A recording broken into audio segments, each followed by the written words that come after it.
fast, sitting here praying that this night's gonna last. You got it all on tap, I'm loving your vibe, always have your back. We like all the same tracks, listen all night in the sheets all black. Salam sejahtera Malaysia, selamat datang ke channel Fels Lifestyle. Info padu, info hangat disediakan di dalam channel ini.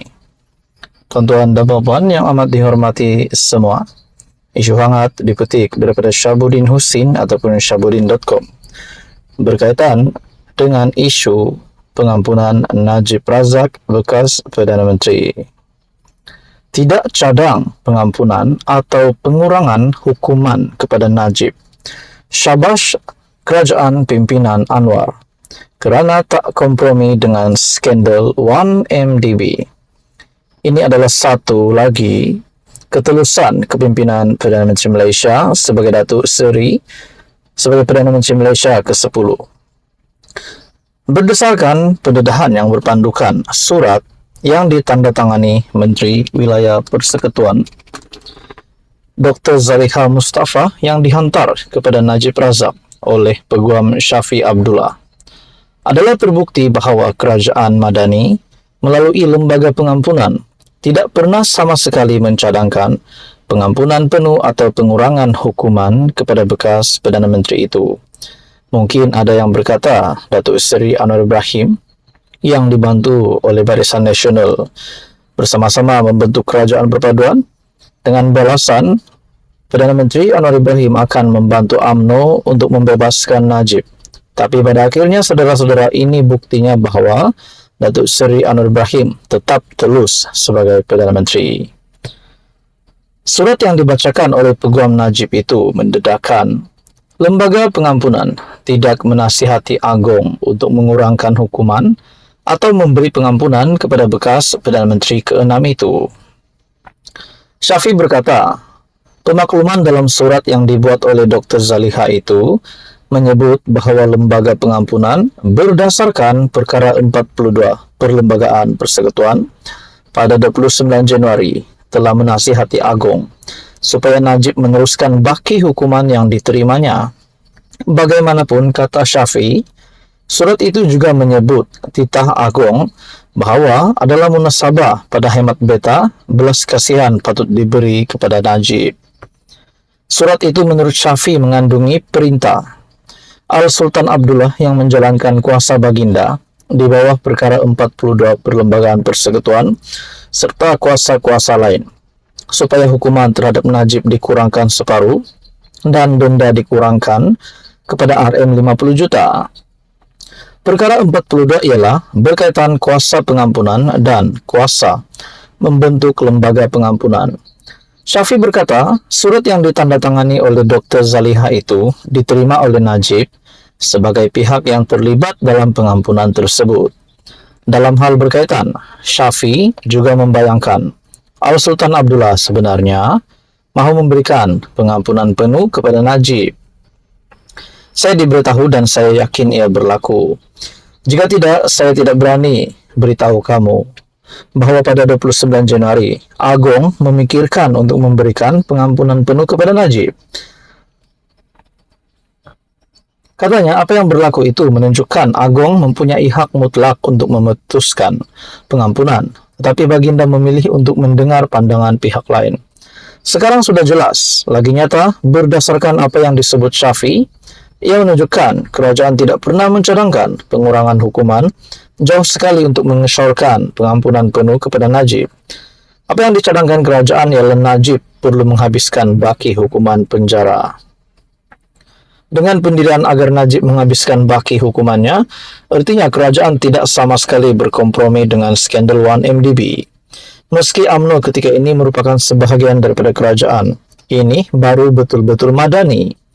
Ini juga mengesahkan kenyataan Anwar beberapa hari lalu bahawa Zahid selaku timbalan Perdana Menteri dan Presiden UMNO tidak pernah memberi kata dua kepadanya dalam isu pengampunan Najib. Tahnya sekali lagi, pendirian seperti inilah yang rakyat mahu. Jadi kecaman-kecaman daripada orang ramai, daripada pihak-pihak yang lain ataupun musuh politik Anwar, bahawa Perdana Menteri ataupun pemimpin kerajaan perpaduan, kerajaan Madani, kompromi dengan skandal 1MDB, kompromi dengan rasuah adalah tidak benar. Ini adalah satu kemenangan besar Perdana Menteri Malaysia sebagai Perdana Menteri Malaysia. Sekian saja, teruskan bersama di dalam channel ini untuk info yang seterusnya. SPRM dengan satu lagi kejutan besar. Kali ini pula berkaitan dengan satu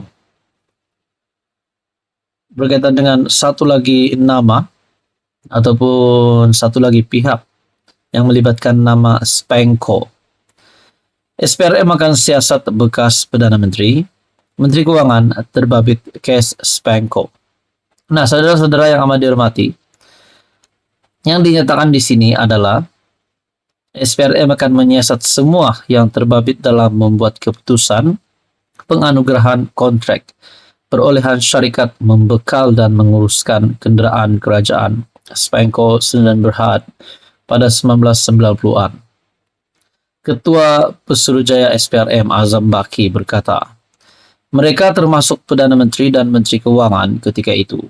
Dia dipetik oleh Berita Harian semasa program Cakna Rasuah bersama pengamal media Sarawak di Kuching. Hari ini sebagai berkata, keterangan daripada semua yang terbabit itu perlu bagi melengkapkan siasatan kes berkenaan.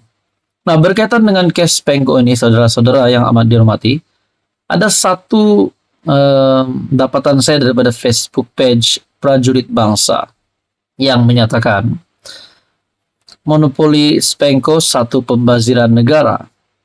Ketegasan SPRM membongkar skandal Spanco merupakan satu tindakan yang tepat.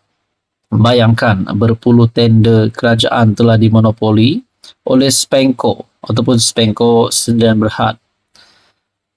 Monopoli ini akhirnya membawa kepada kerugian. Peliknya, monopoli ini tetap diteruskan oleh Muhyiddin di zamannya, padahal telah tamat kontrak pada Desember 2018. Nah, persoalan yang pertama, selepas SPRM menyatakan di dalam artikel Malaysia Kini sebentar tadi, SPRM akan siasat bekas PM, Menteri Keuangan, terbabit kes Spanco ini. Adakah bekas PM itu sekali lagi nama Muhyiddin Yassin? Namun di dalam Facebook page Prajurit Bangsa juga menyatakan pada tahun 1998 sehingga 1999 Perdana Menteri dan Menteri Keuangan adalah Tun Mahathir. Dan separuh penggal 1999 Menteri Keuangan diserahkan semula kepada Tun Daim Zainuddin. Adakah sekali lagi SPRM yang menyatakan akan siasat bekas PM dan bekas Menteri Keuangan itu adalah Daim Zainuddin dan Mahathir sekali lagi nama mereka?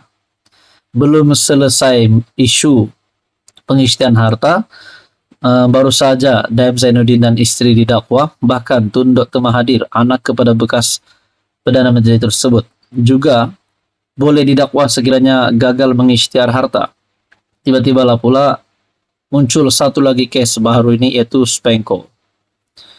Nah, di dalam artikel Malaysia Kini menyatakan, kita akan panggil sesiapa saja yang membuat keputusan pada masa itu yang memutuskan untuk memberi projek kepada Spanco. Kita lihat sejarah penubuhan syarikat itu pada 1998 atau 1999. Jadi sesiapa saja yang terbabit ketika itu, termasuk Perdana Menteri dan Menteri Keuangan, akan dipanggil untuk rekod kenyataan dan mengetahui apa yang mereka tahu berkenaan kes. Katanya, Spanco menjadi syarikat tunggal yang memegang konsesi untuk membekal dan menyelenggara kenderaan kerajaan sejak 1993.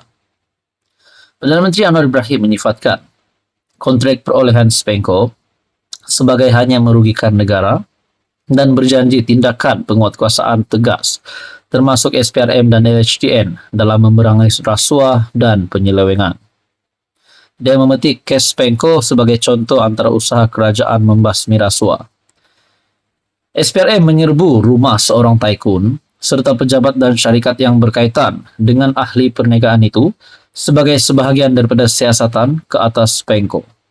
Nah, saudara-saudara yang amat dihormati semua, adakah kes Spanco ini melibatkan Muhyiddin Yassin ataupun melibatkan Tun Dr. Mahathir dan Daim Zainuddin? Adakah sekali lagi ketiga-tiga mereka ini akan terlibat dengan satu lagi pertuduhan? Nah, ini menjadi persoalannya, saudara-saudara. Adakah Kes Pengko ini akan membawa kepada ditangkapnya bekas Perdana Menteri dan Menteri Keuangan itu. Ini menjadi persoalannya. Saudara-saudara, sekian saja, teruskan bersama di dalam channel ini untuk info yang seterusnya.